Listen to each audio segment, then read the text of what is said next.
focus on the loss of my son. I refuse to focus on planning a funeral right now. I can't even wrap my head around it. I can't touch it. I can't. My only focus is justice. I eat, breathe, and sleep justice. Raw emotion today from the woman who just 5 days ago learned her son was killed by a Franklin County deputy. And as we're getting new updates from police and other investigators, family members of Casey Goodson Jr. are speaking tonight only to NBC4. Good evening, everyone. I'm Colleen Marshall. And tonight, my co-anchor Carrie Charles sat down with Goodson's mother and their family attorney in her only local interview today. Carrie is joining us from downtown Columbus right now. And Carrie, we could tell this is quite an emotional time, obviously, for that mother.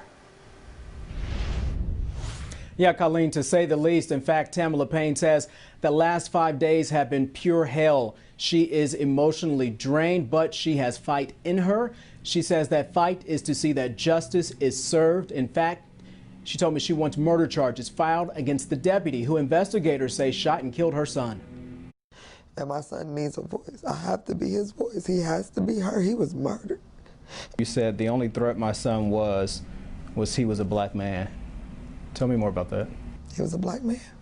He was a black man in the path of a racist, quote unquote, so-called deputy who became a target.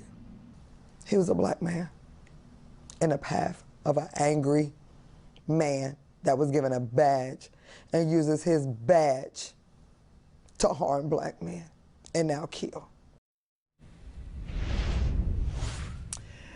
She also talked about her son having a great sense of humor. She told a lot of stories about him and did a lot of smiling while holding back some of that pain. She talked about his love for animals, but more than anything, she said he loved his family, and his family, for sure, loved him.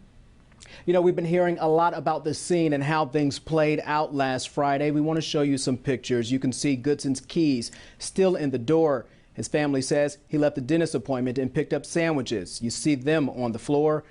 There are bullet holes, 3 of them, in the screen door. Now, Colleen, in just a few minutes, you are going to hear from Attorney Walton, who will respond to the preliminary information about the autopsy that was released today.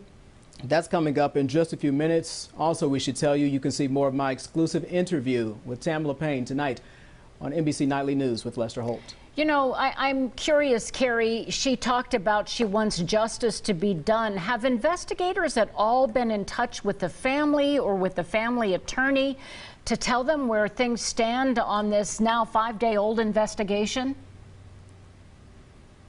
Well, they have a lot of questions about how this investigation is playing out. They are pleased to see this next step of the federal investigators being involved, but they know that there's a long course ahead, and so they are doing what they need to do now. They say they are grateful and appreciative that the community is rallying around them, and they want people to continue to do so. They hope that when they hear from investigators, they want the full information, they want answers, and again, she wants justice. You know, within hours of that shooting, we heard reports initially from the initial investigators on the scene that this young man had been waving a gun in his car. Now, I understand the family said that's just out of character for him. Yeah, they say way out of character. There's talk of him having a gun. The family says there will be no surprise with that. He was licensed to carry a firearm. They say he was a gun enthusiast, and he talked about being responsible. They told me about several family members who he pretty much lectured and said, you don't have illegal weapons with you. If you're going to do it the right way. All right, Carrie, I know that you have a lot more to share with us, and we'll be back with you again for that more on this exclusive interview in just a few minutes.